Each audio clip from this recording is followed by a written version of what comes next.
Hey everybody, it's Jason Blaha here. Now that my two obligatory informative videos are done for the day, it's time to talk about current events in the online fitness community. And yes, I know I'm going to catch flack for this video. There's going to be a lot of people who love Jeff Cavaliere going to come in, they're going to get upset, they're going to downvote, they're going to tell me I don't know what I'm talking about, he trains professional athletes, blah, blah, blah. It's fine, you're entitled to your opinion, I'm entitled to mine. But Jeff basically did a call-out video of me yesterday, so let me put on my +5 hat of weaponsmithing. Work on skilling on my crafting a little bit. Let's talk about this. And the reason I know this is about me, Jeff does do call-out videos of other YouTubers and gives you subtle hints as to who he's talking about without naming their names. He does it to V-Shred multiple times.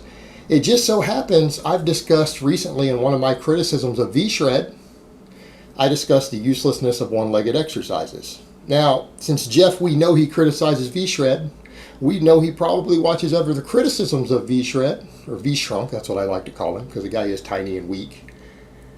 He probably saw that, and then I've discussed it with guys like Keno Booty, aka Keno Body, whatever you want to call him.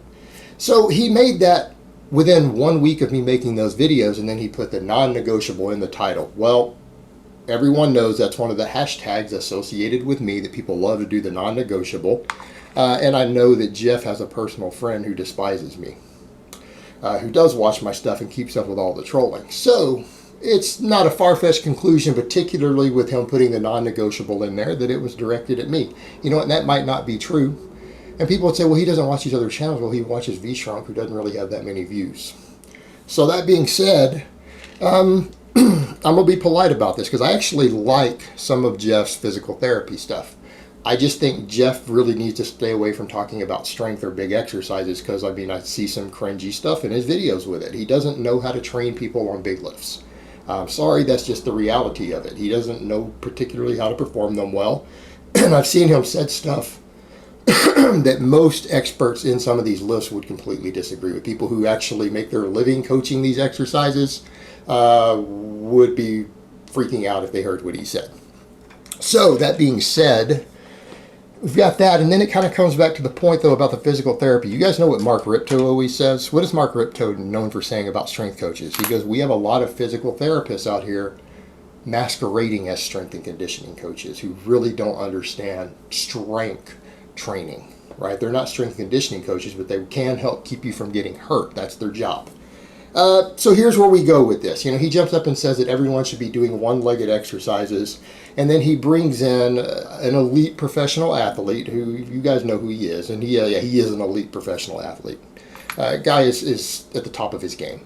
And he starts having him display stuff that he has him do at his gym. And this is, again, something you see certain people in the strength world talk about, that there's a big problem at both the D1 level in schools and professional sports when people get these already extremely gifted athletes who are, again, extremely gifted, extremely talented genetically with a good work ethic, who've already built their base. They've already in their game, and then these trainers get a hold of them, and then because they continue to be successful, they say it was my coaching in the weight room that led to their success. Well, they've already got someone who's already a thoroughbred racehorse, when you get to the D1 level, and they have them just jump around, and he uses different terms, what I like to call leapfrog and grab ass in the gym. Hop around and dance around and play on Bosu balls and do one-legged stuff. And again, that's how Ripto and his guys word it.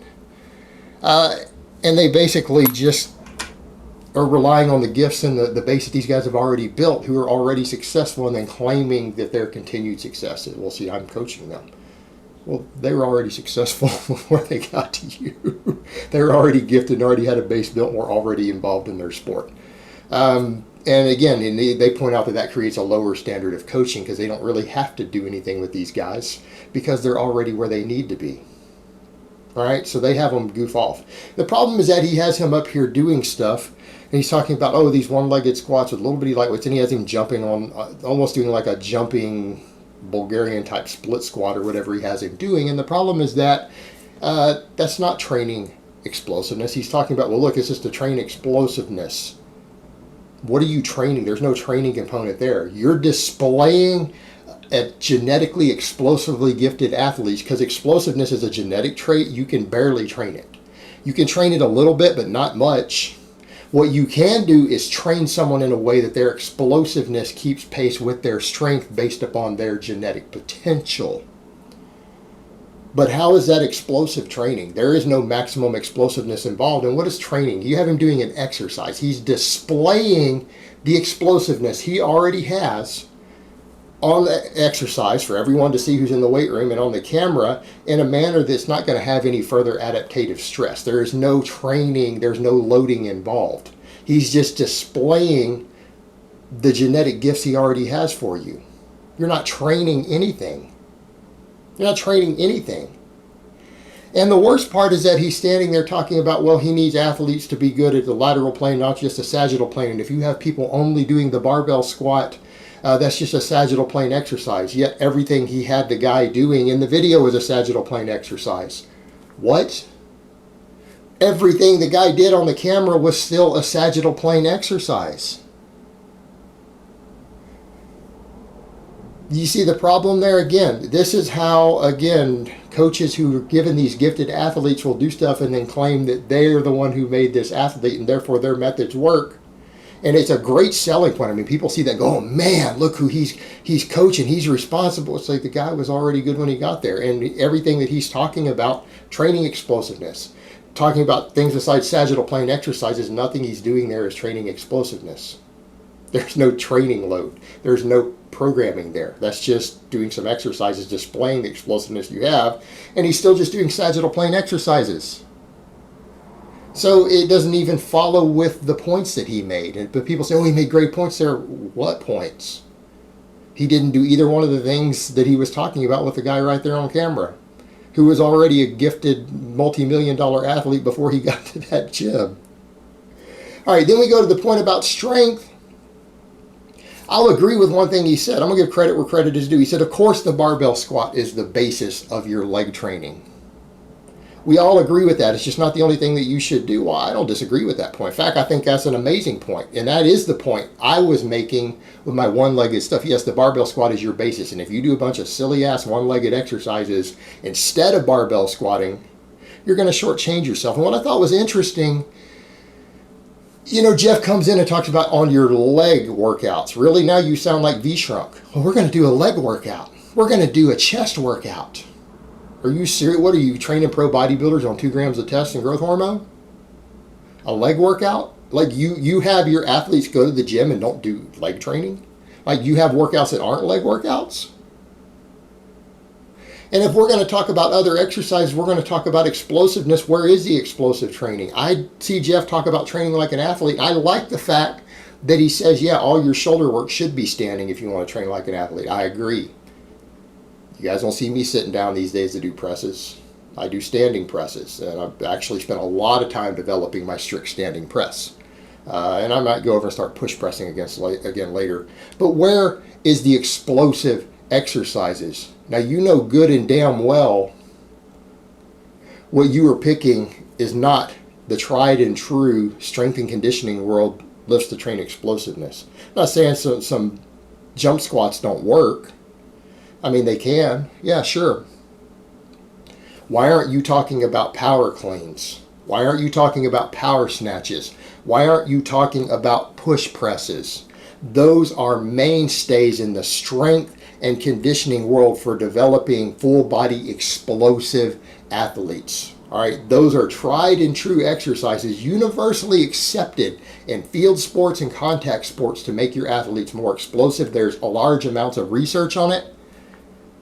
And I'm talking the big lifts of the barbell, not taking a kettlebell and doing a hang clean with one hand. I'm talking about getting guys extremely powerful on their power cleans, their power snatches, their push presses. All right, that is how you build explosive athletes. And there are a lot of studies looking at that, at force production and everything, particularly force production in the quads and the hips, everything else. All right, where's all this stuff, Jeff? You're going to talk about training people like an athlete. I see you training people like bodybuilders. Where are the big explosive movements? I agree, you need more than a barbell squat. You need to have those guys cleaning. You need to have those guys snatching. Why aren't they doing it? You're right. Why aren't you listening to your own advice? And as far as this unilateral stuff, as far as one-legged exercises go, people are even coming and saying, well, don't certain muscles get trained on a one-legged squat or a lunge that don't get trained on a barbell squat? No. No. I mean, really, the idea that you aren't going to develop your hips completely by squatting and cleaning and deadlifting? You're telling me that a person isn't going to get maximum hip development and strength by doing these exercises through full ranges of motion? Are you serious? In fact, the potential to even train the hips maximally isn't even there with these little lighter, silly-ass exercises. You're not going to develop the hip strength that you're going to develop by doing big, heavy barbell squats and by doing explosive cleans. You're not going to develop the same hip strength you will with those. And guess what? You're training both sides at the same time. And if anything, all the one-legged stuff creates imbalances because it ends up not training your entire core and trunk effectively. And if people don't believe me that when I say that I don't know that he should be talking about strength, here's my point. Remember the video with Jesse? Like, well, Jesse gained 20 pounds of muscle. Some people are saying he isn't strong, but look, he deadlifts 300 pounds. Okay. 14 months. This is an example of a physical therapist who doesn't understand strength, who's probably never trained anybody for strength, who actually thinks that after 14 months, a healthy young man deadlifting 300 pounds is even remotely decent. I don't think I could write a program that includes deadlifts that could keep their deadlift that low. In other words, if you give me a healthy young man and he puts on 20 pounds of body weight over the course of 14 months and he deadlifts 300 pounds, I have failed him. That's the scary part, is that he actually defended a 300-pound deadlift. He defended a guy who basically benches one plate aside as strong and claims he gained 20 pounds of muscle. Are you serious?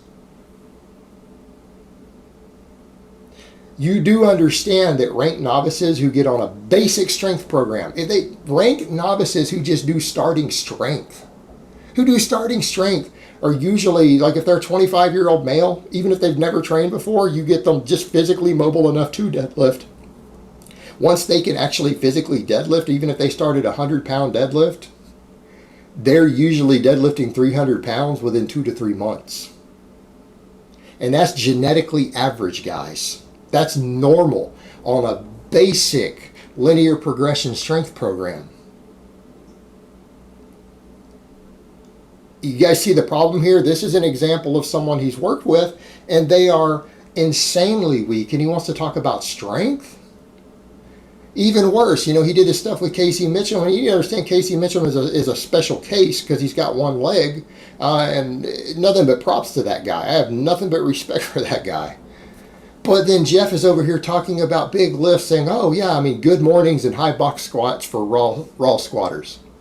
All I'm going to say is the guy who defended that doesn't even squat raw. He only squats in knee wraps, which is not raw. All right, defending this for squatters. This is all West Side barbell stuff. This is for equipped lifters. All right, raw power lifters, the most successful raw power lifters, oftentimes them and their coaches write about how good mornings actually suck for raw power lifters. A lot of them have written about how the high box squats actually suck for raw power lifters. It actually are not good exercises at all, that they're terrible accessory movements if you're going to actually squat raw with no wraps as a power lifter. So again, when he even talks about things like the powerlifting and real strength, he doesn't even get it right. I appreciate a lot of his stuff talking about certain things with face pulls. That's fantastic. Talking about things like your elbows hurting from doing pull-ups and chin-ups and how to fix that. Amazing stuff. Like, Jeff has some fantastic material. But the strength stuff just isn't there. And I think with a lot of this, when he's talking about these other things, I think you're confusing agility training with your actual strength training in the weight room. They are not the same thing. Yes, agility training and the ability to do lateral movements is sport-specific training, but that has nothing to do with training your strength. It has nothing to do with training your legs. And again, back to the point, a leg workout, are you serious? You have athletes come to the gym and not do some sort of squat, some sort of clean, some sort of snatch, something when they're in the gym, and you're calling those workouts? I don't think that they are. This sounds like bodybuilder stuff, not athlete stuff. And again, back to the point about strength, look at Jesse. The dude is weak. He had worked with him for over a year. He's weaker than a novice who's been lifting for 6 months on average. The average novice lifter is 6 months in the gym on any basic strength program would crush Jesse. Wow. You know, but that's just my opinion, guys. That's my opinion. That's my take on it. All right, guys, but that's really all I have to say on that today. I hope it's been informative, and I will talk to you guys next time.